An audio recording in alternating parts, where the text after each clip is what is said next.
комитеттин урматтуу төрайымы, мен бир такта алайын деп аткан элем. Бул жерде регламенттешип атат, убакыт үнөмдөгүлөр деп атат. Суроолорго канча минут бересиңер, сүйлөгөнгө мен өз пикирим айтканга канча минут бересиңер. Мен такта алайын, ошондон чыкпайын. Сиздин пикириңизди эле уккубуз келет, же суроо берсеңиз деле болот. 3-5 минутка биз уруксат бере алабыз. Регламентти кармайлы, урматтуу чакырылгандар. Жалпы 5 минутка чейин бересиңер анда. Туура түшүнсөм. Кымбаттуу катышуучулар, кымбаттуу диний конфессиянын өкүлдөрү, мен башынан bir нерсени эстеп кеттим да, ушул залда 2011-жылы Бабановго суроо берген элем. Бул дин боюнча комиссия 8 мамлекетте калган, 8-10 мамлекетте. Бул мурдагы советтик же болсо социалисттик мамлекеттерде деп туруп.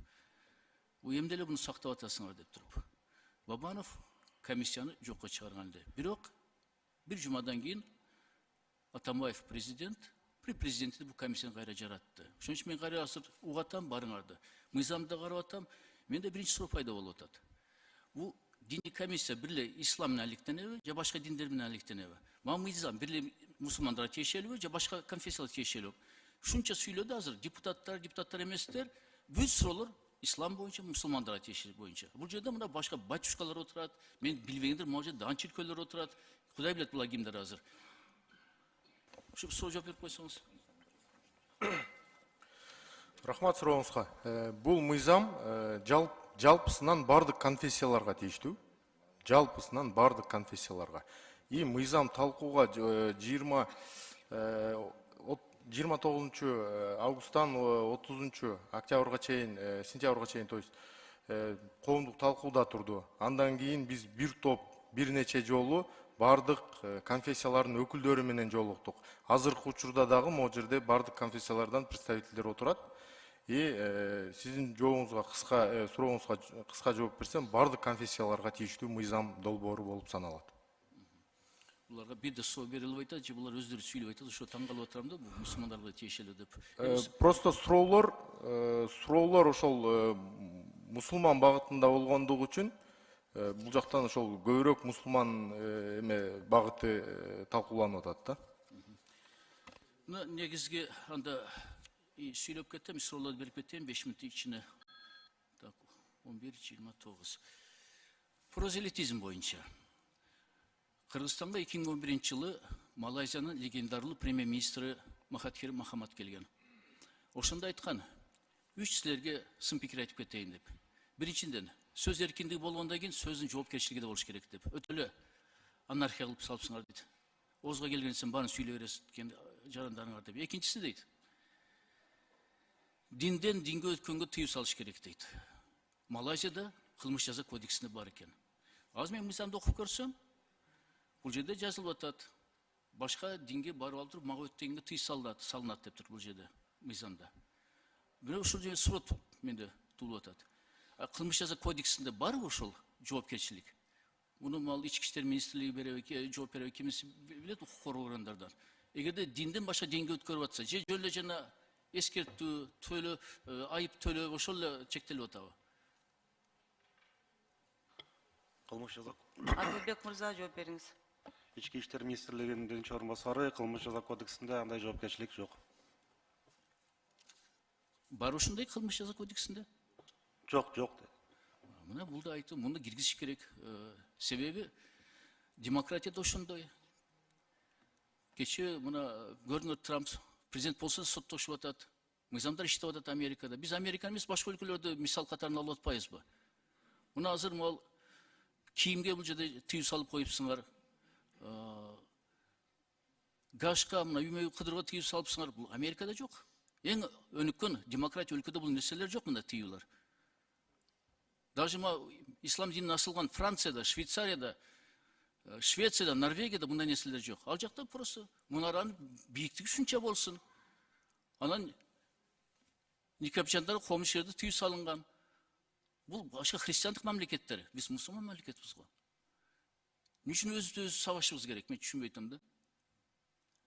Кудай шүкүр, Кыргызстан башка өлкөлөргө караганда биз мактансак болот. Диний эркиндик менен, сөз эркиндик менен мактансак болот. Аманда өзү чектей берсек, эмне менен мактанабыз? Кудай шүкүр, азыр президент жаңы бийлик жакшы деп атат. Ал нерсе, бул нерсе курулуп атат. Но бул жакта социалдык нерселерди эске алышыбыз керек да. Урматтуу мыйзамдын авторлору жана урматтуу депутаттар. Анан ол көп маселе туудурган 4-чү берене боюнча. Газ жөнүндө бул жерде Максат ажы туура айтып кетти. Мен бир нерсени эскертип коеюн деп атам ушу молдокейлерге. Мен баарыңарды билесиңер, терең сыйлаймын. Бүт муфтилерime жакшы мамиле элем. Азыр силер айткан сөзүңөр мыйзамга түшпөсө, ал иштебейт сөзүңөр. Мыйзамга эмне жазылса ошо иштейт. Мыйзамды ишке ашыргандар милиция органдары, коопсуздук комитеттери, диний комиссия жана башка органдар болот. Муфтият кепилдик алып атабыз, анда мындай болот дегенибиз мыйзам кирбесе пайдасыз сөздөрүңөрдүн. Эртең мыйзамды көтөрүп алып туруп бетке чабат. Мыйзамда жок нерсе экен деп туруп. Мен сунуш кылат элем.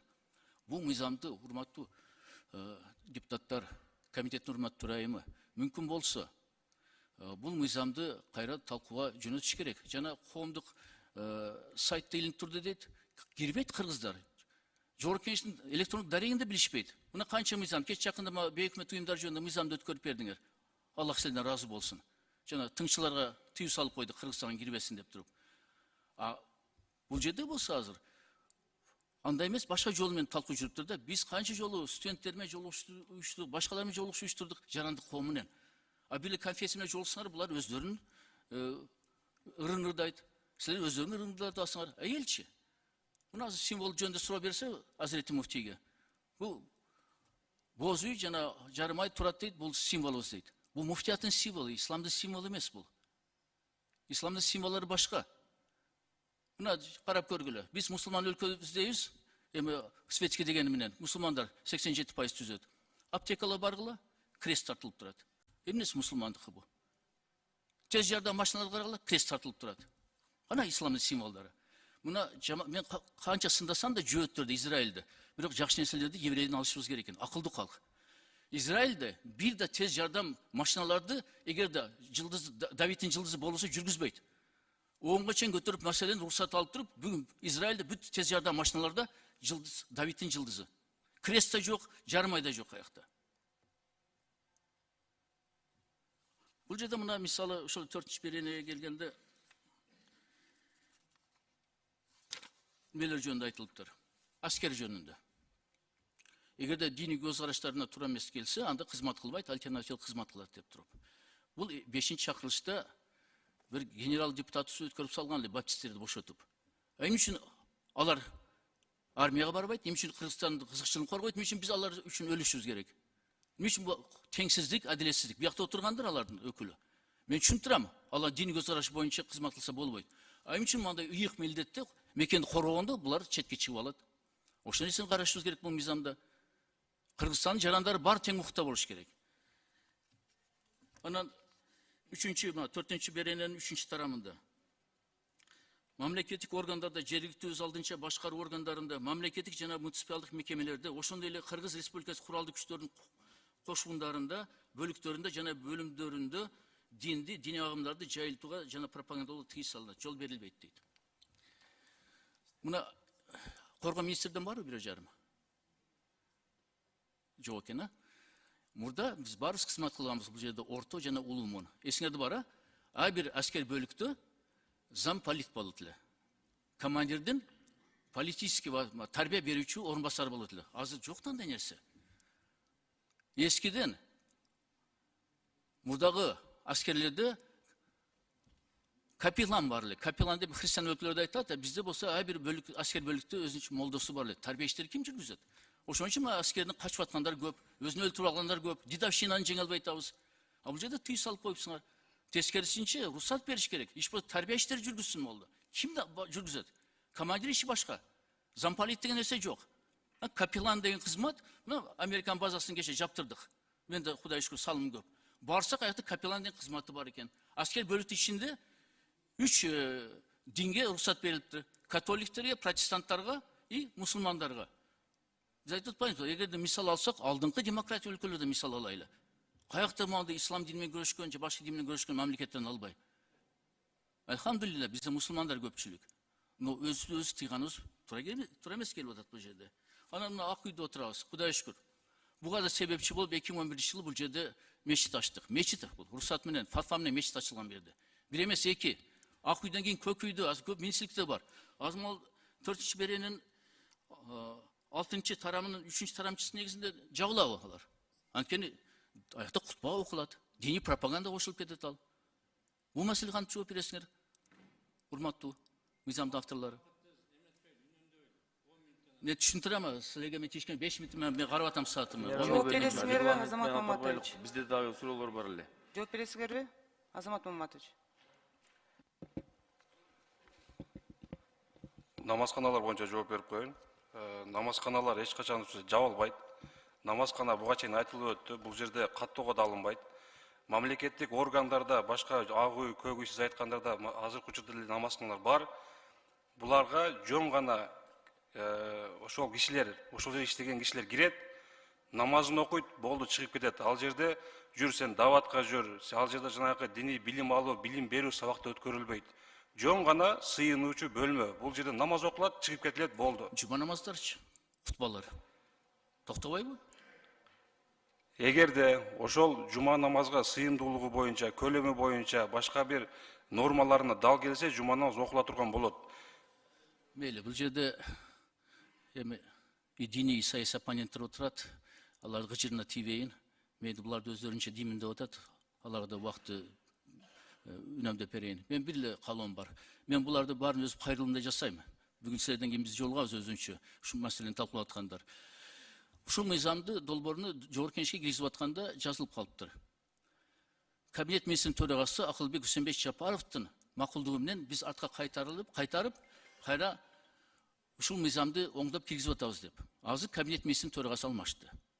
Мен сунуш кылат элем.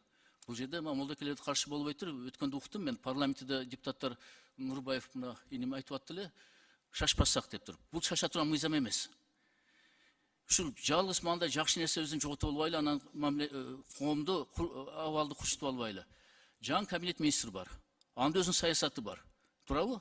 Ал бир эле мезгилде президенттик администрациянын жетекчиси. Мен сунуш кылат элем, мыйзамды кайра артка кайтарып, катуу талкуу жүргүзүп, кийин карасак жогорку кеңеште. Биз жардам берелик. Турсунбай Бакир байке, азыр биз биринчи окуудан өттү бул мыйзам долбоору. Бизде биринчи окуудан кийин биз мына ошо парламенттик угууларды өткөзүп атабыз. Ошондуктан биз сиздерден сунуштарыңыздарды күтүп атабыз. Кат жүзүндө да берсеңиздер болот. Эми тартип ушундай, регламент боюнча бизде. Комитет урматтуу эми бир эле реплика. Регламентти мен жатка билем, Кудайга шүкүр. 2015 жылы чет өлкөлүк тынччылар боюнча мыйзамды экинчи окуудан кабыл алып, үчүнчү окууга калдырганда, уже дош бере келгенде депутаттар да төрага да туруп алып туруп, биз экинчи окуунун режимине кайтарабыз деп калдык. Кайтарып, ошо мыйзам өтпөй калып, мына Кудайга шүкүр бийил өткөрдүңөр силер. Силерге рахмат, ушу чакырылыштын депутаттарына. Ошондой болуп калышы мүмкүн. Мен айтып атам, ошон үчүн кененирээк талкууласак, анан бир муфтият эмес, ислам бул бир муфтият эмес да. Кенен мусулмандар талкууга катышыш керек биякта. Мен билем мыйзам жакшы кабыл алынсын деп атам. Силердин атыңар тарыхта калыш керек.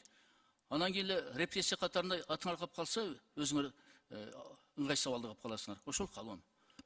Рахмат. Эске алабыз.